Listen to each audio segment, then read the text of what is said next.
A cyber incident is never just a technical problem, it's a corporate earthquake. The breach is only the first tremor. The real damage comes from the aftershocks, chaos, distrust, and financial loss that ripple far beyond IT. These incidents shake a company's foundation, threatening its brand, customer loyalty, and market value. The headlines tell one story: a pipeline goes dark, a hospital held for ransom, but inside, a different battle rages, one for control, credibility, and survival. Technical teams scramble to patch vulnerabilities, but their work can't restore trust or answer the tough questions echoing from the boardroom to Wall Street. A cyber attack exposes more than security gaps, it reveals cracks in leadership and strategy. This is when an organization truly sees itself stripped of process and PR, left with only the raw capability of its people and the strength of its culture. Was the company prepared? Did leaders understand the risks? Did they foster transparency or blame? A cyber attack is a flash flood, revealing whether a company was built on solid rock or shifting sand.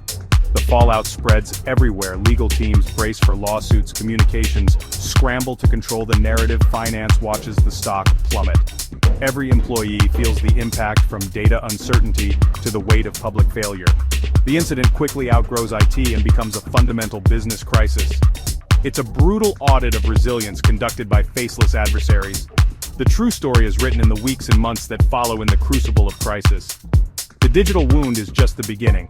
What matters is how the organization responds, adapts, and rebuilds. The ghosts of past breaches haunt every boardroom, whispering the names of companies that became cautionary tales. SolarWinds, Colonial Pipeline. These weren't just technical failures. They were failures of imagination and governance. SolarWinds showed how trust could be weaponized, turning a software provider into a vector for global compromise. Colonial Pipeline's shutdown made cyber risk real for the public. Empty gas pumps, panic buying, and a CEO testifying before Congress. These incidents shattered the old view of cybersecurity as an IT problem buried deep in the org chart.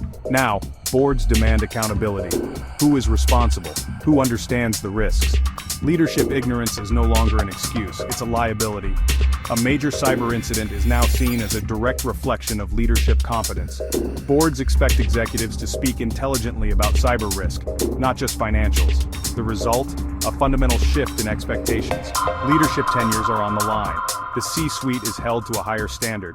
Digital threats are as critical as financial statements. The era of plausible deniability is over. Executive accountability is the new norm. Breaches don't just expose systems, they expose leaders. The message is clear: adapt or step aside. The future belongs to those who take cyber risks seriously. Today's executives can't afford cyber illiteracy. They don't need to code, but they must grasp cyber risk strategically. What's valuable, who wants it, and if defenses are enough. Cyber literacy means asking the right questions and challenging the answers. Leaders must champion security as a business enabler, not a cost center. The CISO belongs at the strategy table, not just in crisis meetings. Every major initiative, product launches, mergers, must consider cyber risk.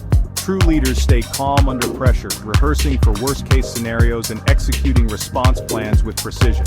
The most critical quality: fostering a culture of resilience built on transparency and continuous investment. Security isn't a one-time project, it's a perpetual commitment. The future demands leaders who make cyber vigilance part of the organization's DNA. After a cyber attack, the instinct is to conceal, but in the digital age, secrecy is fatal. The truth will emerge, whether through leaks or attackers themselves. Leaders are judged more harshly for cover-ups than for the breach itself. True resilience is built on radical transparency. Communicate early and often, even without all the answers. Be honest about what's known, unknown, and what's being done. Take ownership, show empathy, and outline a clear recovery path. Transparency must be matched by decisive action. Activate the incident response plan, empower teams, and coordinate across departments. The leader's role is to bring order to chaos, orchestrating a unified response. The crisis isn't over when the hackers leave, it ends when lessons are learned and integrated. Conduct a blameless post-mortem, invest in change, and prevent recurrence. A resilient leader turns crisis into transformation. Trust is rebuilt not with words, but with action and accountability. A major cyber incident forces a total overhaul of hiring priorities. Suddenly, frontline defenders, incident responders, are in high demand. Security skills become essential for survival, not a luxury. The focus expands to crisis communicators who can manage narratives and protect the brand. The ideal candidate now blends technical expertise with communication and collaboration skills. Security professionals must translate complex issues for the C-suite and work across departments. The old, siloed security team is gone. Integration with the business is the new model. Security champions are embedded everywhere, enabling innovation safely. The incident is a catalyst for a mature, business-aligned security function. The organization emerges stronger with security woven into its fabric. Homogeneity is a vulnerability. Diverse teams are stronger. A uniform security team has blind spots. Attackers exploit predictability. Diversity of thought, background, and expertise is a strategic imperative. Different perspectives, psychology, military, law, add layers to defense.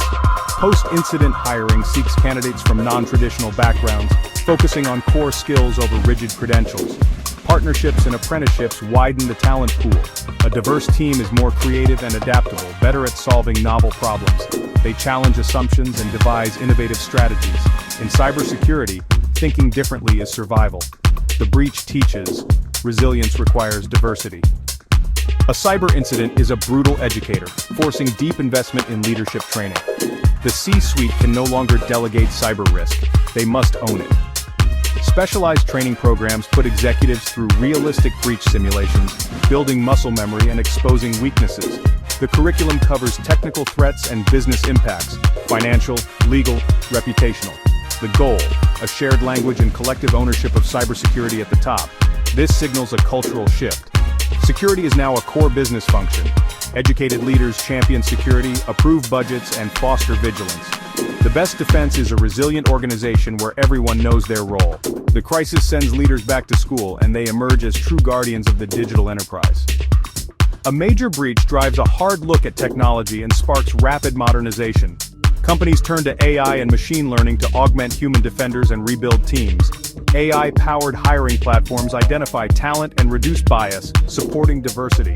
Virtual security operations centers leverage global talent and cloud analytics for faster, smarter threat detection. AI automates repetitive tasks, freeing experts for high-value work. The new model is human-machine partnership. AI finds anomalies. Humans provide context and response. The crisis accelerates adoption of scalable, intelligent defenses. The future of security is smarter, faster, and more resilient. A cyber incident is the ultimate test of modern leadership. It strips away routine, demanding command and confidence in chaos. The breach is a crucible. Those who evolve become champions of resilience. They see incidents as learning opportunities, not just disasters. The organization is reshaped, hiring priorities shift. Teams become diverse and integrated, and training is continuous. Leaders wield new technologies as tools, not magic bullets. Security becomes a journey, not a destination. The defining factor is how organizations respond, recover, and adapt. The future belongs to leaders who meet the challenge head-on. They build organizations that emerge stronger from every storm.